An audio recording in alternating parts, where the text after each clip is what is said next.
So, how important is the specialized trade for you in times of the internet and MP3 as a musician as well as a customer and music fan?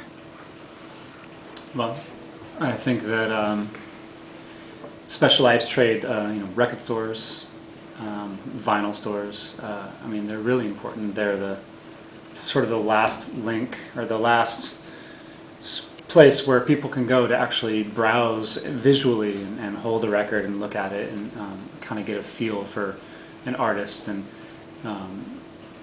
just it's sort of like a culture center for music. I think on the internet things are more ethereal. They're harder to sort of grasp what everything is about, and there's just so much to choose from. It's record stores are a place where things can be very specialized. I think it's important for that reason. Yeah, I as a record collector, nothing's more important to me than going to a store and actually being able to look through records or talk to people who are also there to look for music. And it's sort of a community thing as well. What meaning do record stores have for the music culture in the general and for your music in particular? Well, I think kind of just what we touched on. A record store can be a place for community, and it can be, there's a lot of record stores which actually, people working there have quite a bit of knowledge about music, and might be able to make suggestions. Yeah. My sister works at a record store, so.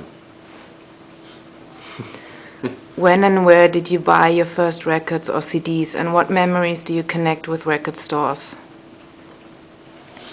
Well, I bought my first record at the only record store that was in the town that I grew up in. It's called Hayes Music. And, I remember when I was a kid and I didn't really have any money at all, going to the record store just to look at the records. And there's a whole genre of 80s metal that I never actually listened to, but I'm really familiar with the covers. Like, a lot of Ozzy Osbourne records were really interesting to me as a kid. And I would just look at the records and I would make plans. I'd have an order of, the 10 albums I was going to buy when I had enough money. So yeah, it was always like. Yeah, but that's part of it. You look through the records, and it was a huge part of the experience for me growing up. Looking at the records at this particular record store. Yes. What are your current CD tips, and which musicians and albums should not be missing from any CD shelf? What are you listening to lately, Hunter? That's a really good question. The new Phoenix record. Oh yeah? I think is really good. I just got it. Okay. I also just went to a record store and bought a whole bunch of Elvis Costello 45s. Mostly from the 70s, actually. Some pretty rare stuff. Were those expensive? Were they collectible, or? They were definitely collectible and not very expensive. A lot of stuff released on smaller labels, not like major stuff. So it's pretty cool. Good condition too. Interesting. What about you? Well, I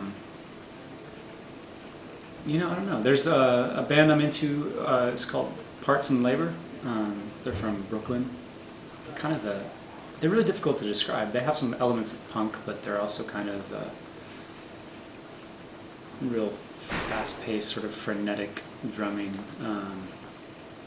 Really interesting band. I recommend checking them out. Cool. Other than that, a lot of sort of more mainstream stuff. The new Wilco record, I think, is a really, really good record from them.